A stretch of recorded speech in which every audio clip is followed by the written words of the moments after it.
کۆیە لە نۆی ئازاری ساڵی 1991 ترای ئازادی و پڕ لە پڕشنجیدایە دەستی ڕۆڵەکانی گەلی کورد کە دوای تێپەڕبوونی چەند ڕۆژێک بەسەر هەڵگیرساندنی ڕاپەڕین کۆی شتارای ئازادی پۆشی. لەو ڕۆژە کۆیەکان دەست لە ناو دەست لەگەڵ برا پێشمەرگەکانیان تەواوی دامەزراوەکان و کوچە و کۆڵانەکانی شارەکەیان لە بەعز ڕاماڵی و هەموو ستەم و زۆردارێکیان کۆتایی پێهێنا کە ساڵانێک بوو ڕۆڵەکانیان بۆ ئازادی و خۆشگوزەرانی گیانی خۆیان دەکردە قوربانی.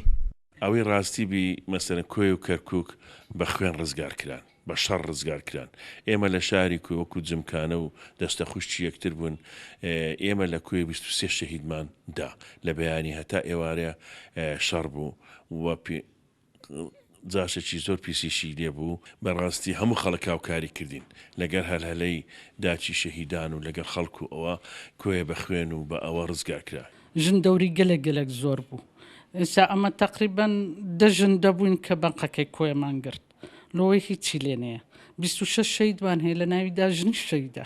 لەگەڵ ئازادکردنی کۆیە دانیشتوانی شەقلاوەش هاوشانی شانە نهێنیەکان و هێزەکانی پێشمەرگەی کوردستان ڕاپەڕین و دامەزراوەکانی بەعسیان لە ناوچەکەیان پاکردەوە.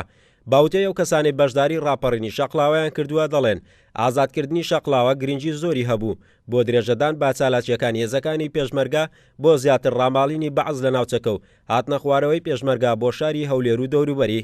ڕاپەڕین شتێکی زۆر گرنگ بۆ ملەتی کورد خاصە ملەت شەقلاوە و گشت محافەزەکانی تێ لە دەستی حزبی بەحث لە کۆر ئەو زلم و زاریایی بووینەوە یاسای پێشمەرگا و زۆر ئازادی و خۆش و ئەوانە کە هاتن بۆ ئازادکردنی شارۆچکەی شەقلاوە و لە سەرەتاوە دەواازەی ڕاپەڕین چەکماغی لێدرا و ئەوێ ڕزگار کرا. دواتر پێدا هاتنە خوارێ بەبێ وەستان تا گەیشتنە کەرکووچی قودسی کوردستان کە لە ئاخیرەکەی 21 سێ کۆتایی بە ڕاپەڕینە مەزنەکەی هات. سەرکردەکان و هێزی پێشمەرگەی یەشێتی لە کاوەنیان بەرەو معسکەرەکەی هاتن بۆ سەر مەنزومە و دایرەی ئەمن دەستیان پێکرد و شەقلاوە ئازاد کرا تا 4 ئێوارە کۆتایی بە هەموو مەسەلە ئەوەکان هات.